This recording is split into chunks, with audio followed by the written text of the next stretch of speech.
Assalamualaikum warahmatullahi wabarakatuh.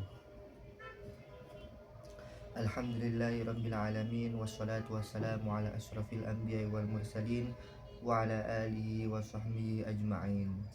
Nawaina ta'alluma wa ta'lim wa naf'a wal intifa' wal ifada wal istifada wad dalalata 'alal khairi wa ibtigha'a mardatihi wa thawabihi subhanahu wa ta'ala. Rabbi syrah li sadri wa yassir li amri wa hlul 'uqdatam min lisani yafqahu qawli. Allahumma faqihna fid din wa 'allimna ta'wil. Amin. Oke. Pertemuan pertama ngaji kitab Mukhtasar Abi Syuja'. Nama lengkap beliau Abi Syuja'in Ahmad bin Husain Al-Asfahani Asy-Syafi'i rahimahullahu. Amin. Jadi di pertemuan pertama kali ini kita setiap pertemuan itu membahas 5 fasal atau bisa dikatakan 5 bab. Dimulai saja. Bismillahirrahmanirrahim. Kitabut Thaharati. Kitabut Thaharati, yaitu kitab atau bab yang menerangkan tentang sesuci atau bebersih. Al-miyahu allati yajuzu at-tathiru biha sab'u miyahin. Beberapa pembagian air yang boleh untuk mensucikan diri itu ada 7 macam-macamnya. Apa aja itu? Yang pertama, ma'us sama'i, yaitu air hujan. Yang kedua, wa ma'ul bahri, air laut. Yang ketiga, wa ma'un nahri, yaitu kalau kiai-kiai kuno biasanya ngaji itu banyu bengawan. Kalau bahasa Indonesianya itu air sungai. Kemudian yang keempat, wa ma'ul bi'ri, yaitu air sumur atau ya sumur kayak biasanya itu. Yang keenam, wa ma'us salji, itu air dingin atau air es. Wa ma'ul barodi, dan air dingin. Wa ma'us salji ini ini air embun. Jadi kalau habis hujan itu kemudian di ranting-rantingnya, di daun-daunnya itu ada air, itu boleh untuk sesuci atau bebersih, mensucikan diri menggunakan air tersebut. Jadi ada 7. Apa aja tadi? Wa ma'us sama'i, air hujan. Wa ma'ul bahri, air laut. Wa ma'un nahri, air sungai. Wa ma'ul bi'ri, air sumur. Yang kelima, wa ma'ul aini, air sumber. Kemudian yang keenam, wa ma'us salji, yaitu air salju. Wa ma'ul barodi, dan air dingin. Kemudian aqsamul miyahi bi'tibari hukmuhu fi syar'i. Pembagian air menurut syariat beserta hukumnya. Summal miyahu ala arba'ati aqsamin. Hukum-hukumnya air itu dibagi menjadi 4. Yang pertama, thahirun mutahhirun ghairu makruhin. Yang pertama itu air suci, mensucikan, tidak makruh menggunakannya. Wa huwa al-ma'ul mutlaq, yaitu air mutlak, air yang biasa digunakan untuk sehari-hari itu. Yang 7 tadi juga bisa. Kemudian yang kedua, wa thahirun mutahhirun makruhun. Yang kedua yaitu air suci, mensucikan, akan tetapi makruh kita menggunakannya. Wa huwa ma'ul musyammas, yaitu air yang dipanaskan atau terkena sinar matahari. Jadi kalau misalin antum semua wudhu, kemudian di kerannya itu airnya air panas, duhur-duhur biasanya itu waktu salat duhur, kemudian buka keran mau wudhu, ternyata airnya kok panas, itu airnya makruh, tapi bisa untuk disucikan, bisa mensucikan, akan tetapi makruh menggunakannya. Itu yang kedua. Yang ketiga yaitu wa thahirun ghairu mutahhirin, yaitu air suci, akan tetapi tidak bisa mensucikan. Apa aja itu? Wahwa al-ma'ul mustakmal, yaitu air mustakmal. Air mustakmal itu air yang telah digunakan. Kemudian wal mutaghayyiru bima khalatahu minat thahirati, yaitu sesuatu yang berubah sebab kecampuran barang yang suci. Seperti contohnya di bak mandi itu kemasukan air sabun. Sabun itu kan suci, jadi sabunnya itu masuk ke bak air, tempat air. Lah airnya ini itu suci, akan tetapi tidak bisa digunakan untuk berwudu. Suci akan tetapi tidak mensucikan. Seperti air yang terkena mawar, itu kalau bau mawarnya itu hilang nggak apa-apa buat wudu. Akan tetapi selama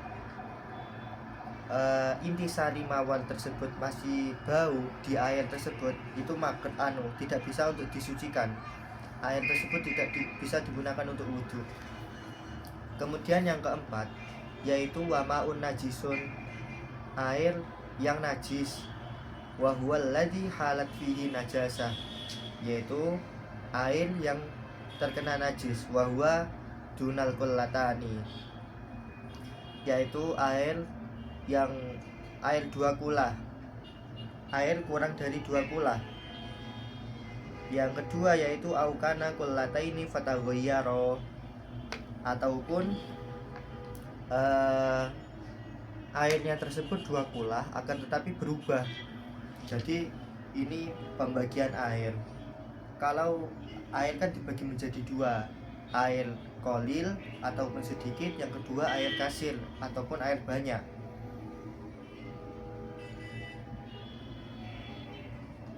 Misalin air sedikit tersebut kemasukan najis, ya udah najis. Kalau yang air banyak tersebut kemasukan najis, jika tidak berubah 3 perkara, apa aja itu? Bau, rasa, dan warna, itu tidak najis. Wal kullatani, dan adapun ukuran 2 kula yaitu khamsatu mi'ati litrin bil Baghdadi takriban fil asohi, yaitu 500 ritel atau kati menurut ukuran Baghdad. Itu menurut pendapat yang asoh. Kemudian faslun,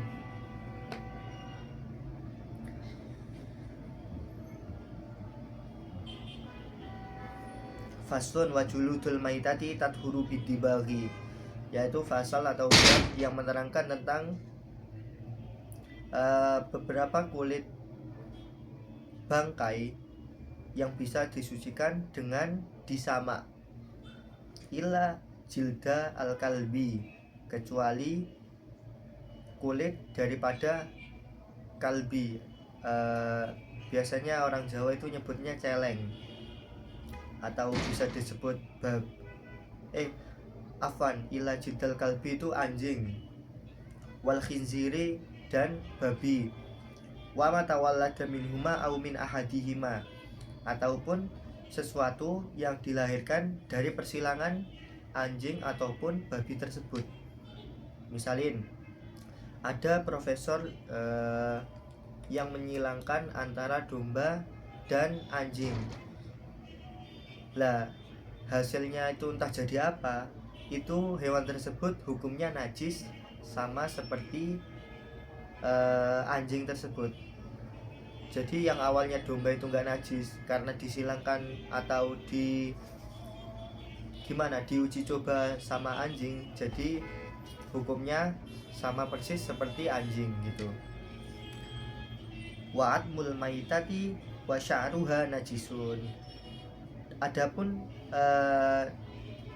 tulang daripada bangkai dan rambutnya itu hukumnya najis.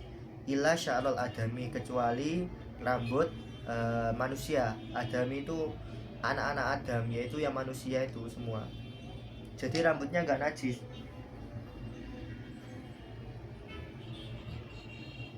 Hukumu isti'mali aniyati zahabi wal fiddah,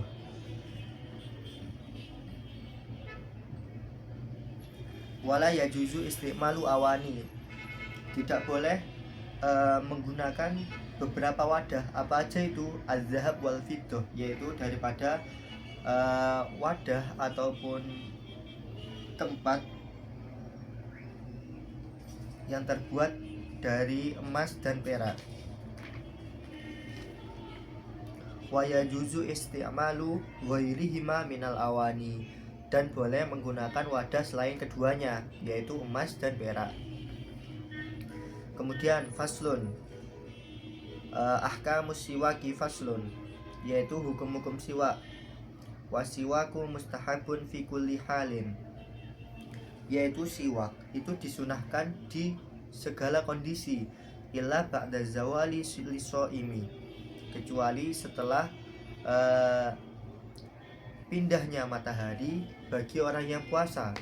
Jadi zawal di sini, zawalus syamsi itu sekitar jam 12-an ataupun waktu zuhur atau mungkin sebelum zuhur. Jadi ketika matahari itu di atas kemudian kok pindah ke barat, itu namanya zawal, ada perpindahan. Lisoimi, bagi orang yang puasa itu hukumnya makruh ataupun tidak boleh. Wa huwa fi salasati mawadhi'a asyaddu istihbaban, siwak itu di paling disunahkan itu di 3 tempat. Yang pertama di 3 kondisi. Yang pertama inda taghayyuril fami min azmin wa ghairihi, yaitu ketika berubahnya mulut ataupun bau dari diam lama. Jadi kan ketika kita itu biasanya orang puasa itu kan sunahnya disedikitkan ngomong supaya banyak zikir. Lah ketika mulut kita nggak ngomong sama sekali selama 1 jam 2 jam, itu kan sekali keluar itu kan masya Allah baunya, itu disunahkan menggunakan siwak. Yang kedua, wa indal qiyami minan naumi, bangun tidur itu disunahkan untuk menggunakan siwak. Wa indal qiyami ila sholati, yaitu ketika mendirikan sholat. Ketika mau sholat itu disunahkan untuk menggunakan siwak. Sabdanya Nabi yaitu laula an asyqa ala ummati la amartuhu bisiwak, jika aku tidak ingin, laula an asyqa, jika aku tidak ingin memberatkan umatku, maka aku akan mewajibkan mereka untuk bersiwak. Ya, disunahkan. Kemudian ahkamul wudu'i faslun, yaitu hukum-hukum daripada wudu. Furudul wudu'i wa furudul wudu'i sittatu asya'a, beberapa kefarduan wudu itu ada 6. Yang pertama an-niyatu indal ghuslil wajhi, yaitu niat ketika membasuh wajah. Jadi ketika membasuh wajah, yang pertama itu fardunya niat.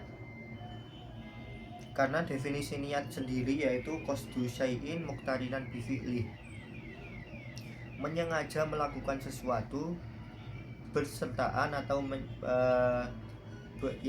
bersamaan dengan niat.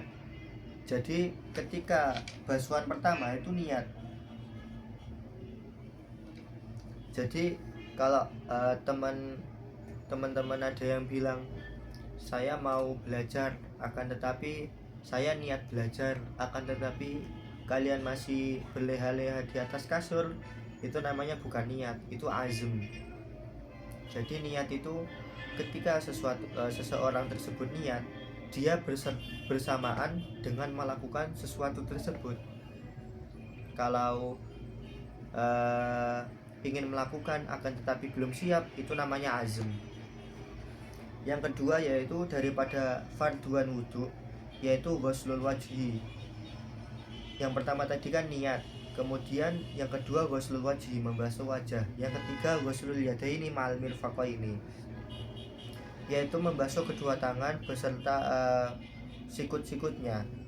Jadi di sini ada uh, perbedaan ulama, perbedaan pendapat, yaitu ketika kita wudhu menggunakan keran itu kan, jadi dari sini dulu, dari asobi, dari jari-jari sampai mirfaqo ini, sampai sikutnya.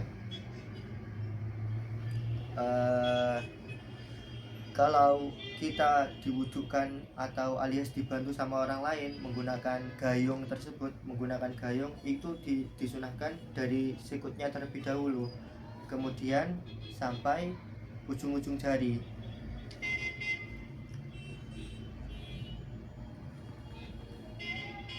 Kemudian yang keempat, wamasu ba'dir roksi, membasuh sebagian wajah ataupun kepala. Jadi kan habis membasuh tangan itu kan difardukan membasuh sebagian kepala. Kenapa biasanya orang-orang tersebut membasuh rambut kemudian telinga? Jadi yang tertulis di teks itu sebagian kepala. Jadi rambut ataupun ya, jadi rambut itu wajib dan telinga itu sunnah gitu. Kemudian yang kelima, wa ghuslul rijlaini ma'al ka'baini, membasuh kedua kaki beserta ka'baini, yaitu apa? Bulatan di kaki itu kayak bakso gitu di kaki, itu namanya ka'baini. Kemudian yang keenam, wa tartibu ala ma zakarna, yaitu runtut. Jadi nggak boleh wajah dulu, jadi nggak boleh kaki dulu sebelum wajah, harusnya wajah dulu, tangan, rambut, telinga itu sunnah, kemudian kaki. Jadi harus runtut urutannya. Kemudian sunnatul wudu'i wa sunnatuhu asyratu asya'a, beberapa kesunahan wudhu itu ada 10. Yang pertama at-tasmiyatu, yaitu membaca bismillah ketika niat. Yang kedua wa ghuslul kaffaini qabla idkhalihima al-ina'a salasan, yaitu membasuh kedua tangan. Kaffaini itu kalau ulama Jawa itu biasanya maknanya epek-epek. Epek-epek itu ini, jadi membasuh ini dulu 3 kali sunahnya. Kemudian wal madmaghah wal istinsyak, madmaghah itu berkumur-kumur, kemudian istinsyak itu memasukkan air ke dalam hidung. Kemudian yang keempat, wa mashu jami'ir roksi, sunahnya itu membasuh keseluruhan kepala. Yang kelima, wa mashul uzunaini, lah ini sunahnya kan, membasuh kedua telinga. Tohirihima wa batinihima bima'in jadidin. Kemudian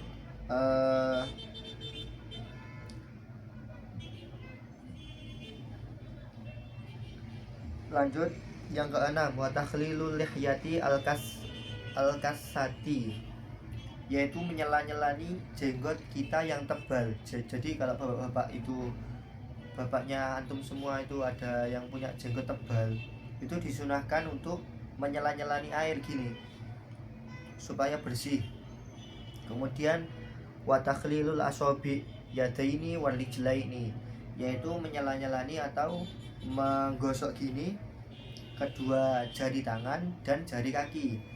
Wa taqdimul yumna 'alal yusra, ya Allah, habis berbuka jadinya.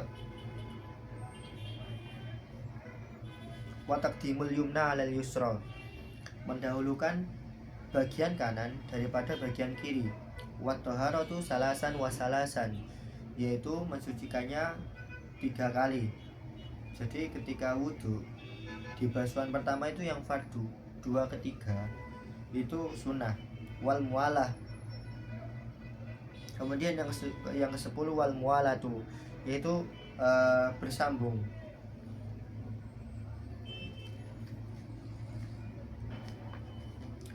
Lanjut, ahkamul istinja'i faslun, bab yang menerangkan tentang istinja.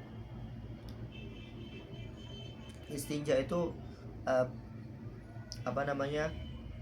membersihkan diri setelah kita buang hajat kecil maupun besar.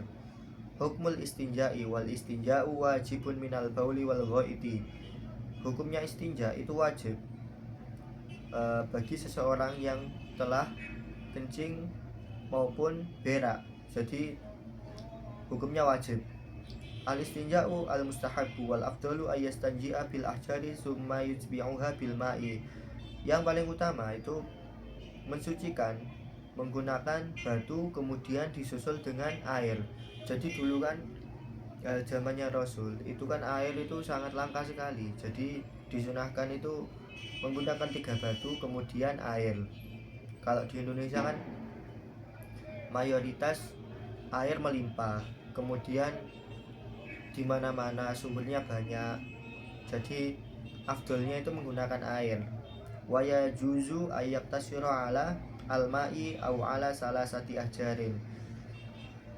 Dan diperbolehkan itu kita meringkas, maksudnya kita diperbolehkan hanya menggunakan air saja ataupun menggunakan 3 batu.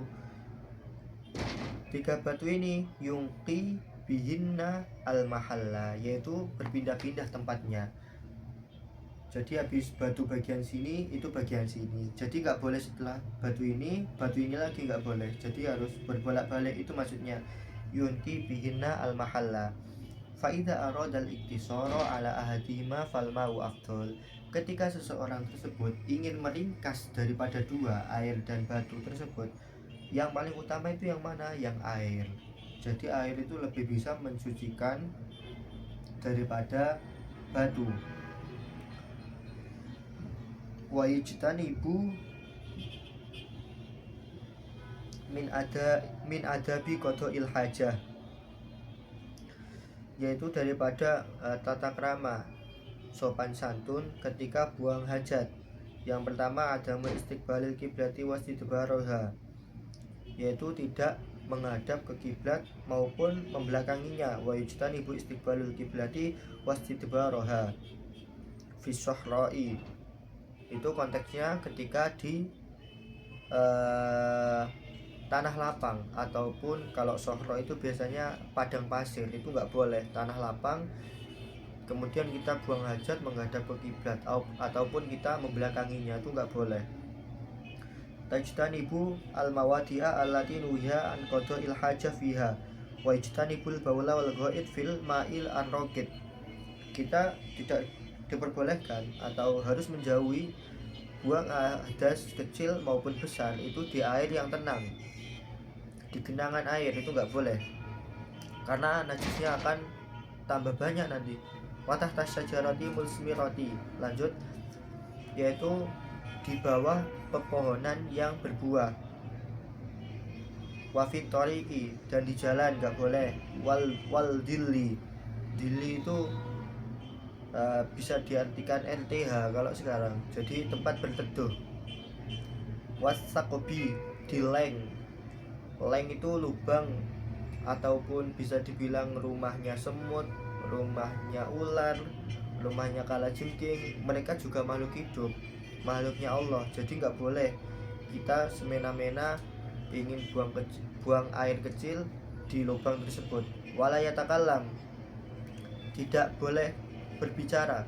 Al-baulu wal ghaid, ketika kencing maupun berak. Kemudian wala yastaqbilu asyamsa wal qamar wala yastadbaroha. Ini sama aja kayak kiblah sama membelakanginya itu tadi. Barat ke timur itu nggak boleh. Itu konteksnya ketika di tanah lapang. Alhamdulillah, mungkin cukup sekian untuk hari ini. Jadi tadi kita telah membahas bab pertama, bab toharoh atau bebersih atau sesuci. Kemudian bab bagaimana cara mensucikan kulit apa aja yang diharamkan ataupun yang bisa disucikan ataupun disamak. Kemudian kesunahan dari siwak, membahas kita tentang siwak tadi. Kemudian kefarduan wudhu, dilanjut dengan istinja atau bebersih setelah kita hadas kecil maupun hadas besar. Kurang lebihnya mohon dimaafkan. Akhirul kalam, Assalamualaikum warahmatullahi wabarakatuh.